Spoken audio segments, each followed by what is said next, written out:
একটু পেয়ারা খেয়ে দেখি কেমন লাগে। একটু বিট নুন দাও তুমি। হ্যাঁ, বিট নুন।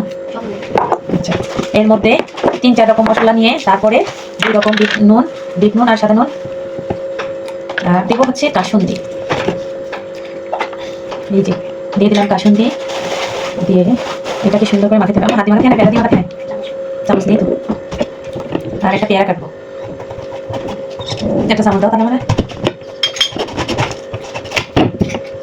পেয়ারাগুলো সুন্দর করে কাটি রাখবো না। তো এই যে মশলা বানাই,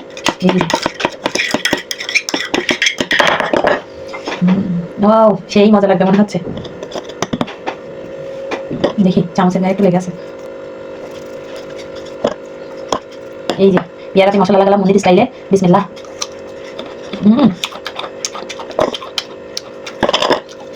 সেই মজা লাগতেছে,